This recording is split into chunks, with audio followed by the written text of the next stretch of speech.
जब मैंने ये डिसाइड किया कि मैं ये यूट्यूब चैनल स्टार्ट करूँगी, मेरे लिए बहुत डिफ़िकल्ट था ये डिसीज़न लेना। पहली चीज़ तो इसलिए क्योंकि मैं सोशल मीडिया पे हूँ भी और नहीं भी। तो मेरा जो सोशल मीडिया अकाउंट है, उसपे मैंने कभी कोई अपनी फ़ोटो पोस्ट नहीं की है। वो अकाउंट मैंने सिर्फ़ इसलिए बनाया है ताकि मैं अपने फ्रेंड्स, फैमिलीज़ के साथ कनेक्टेड रह सकूँ और मीम्स शेयर कर सकूँ, द मेन रीज़न।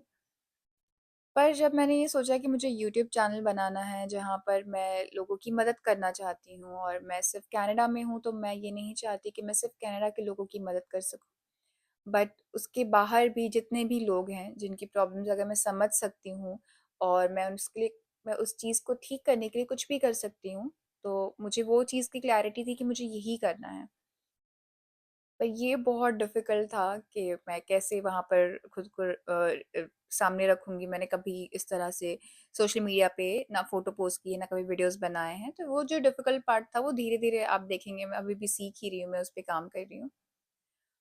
पर ये जो एक चीज़ थी, जो मैं जब रिसर्च कर रही थी कि मैं कैसे लोगों की मदद कर सकती हूँ, क्योंकि आज एआई के ज़माने में ऐसी कोई प्रॉब्लम नहीं है जो चैट जीपीटी ना रिज़ॉल्व कर सके। ऐसी कोई प्रॉब्लम नहीं है जो आप गूगल करें और आपको उसका आंसर ना मिले।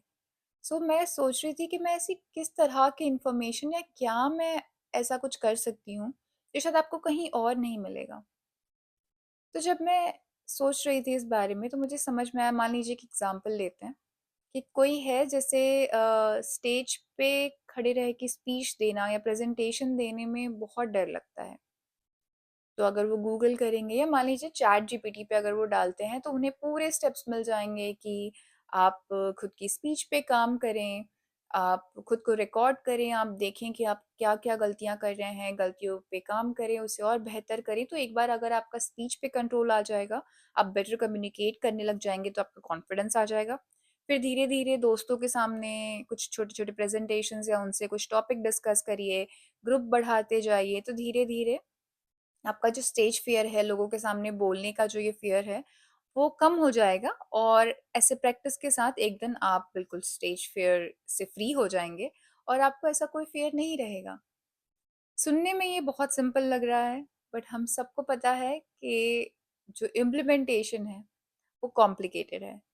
एंड इसीलिए हम देखेंगे कि काफ़ी सारे लोग हैं, जो इस तरह के इमोशनल और मेंटल इश्यूज़ से जूझ रहे हैं। जिन्हें गूगल करने से या चैट जीपीटी पे उसके जवाब तो मिल जाएँगे, लेकिन उन जो जवाब जो आंसर्स हैं उसे इम्प्लीमेंट करने के लिए सपोर्ट फिर भी लगेगा। तो मैं आपको ये बताना चाहती हूँ कि वो सपोर्ट हम या मैं, जितने भी थेरेपिस्ट हैं, काउंसलर्स हैं, वो हम दे सकते हैं। मुझे इस बात की क्लैरिटी है कि आप किसी भी प्रॉब्लम में हैं, अगर वो इमोशनल, मेंटल और वो अगर मेरे एक्सपर्टीज़ में आती है, मैं अगर आपकी प्रॉब्लम को समझ सकती हूँ, तो मैं उस प्रोसेस में आपकी डेफ़िनेटली मदद करना चाहूँगी। तो अगर आपको लगता है कि आपकी प्रॉब्लम को आप अच्छे से समझते हैं, आप उस प्रॉब्लम का सॉल्यूशन भी जानते हैं स्टेप बाय स्टेप, बस आप कर नहीं पा रहे हैं, तो I think this is your time, write your problem to me और आपकी जो भी इश्यूज़ हैं, उसके बारे में हम बात कर सकते हैं।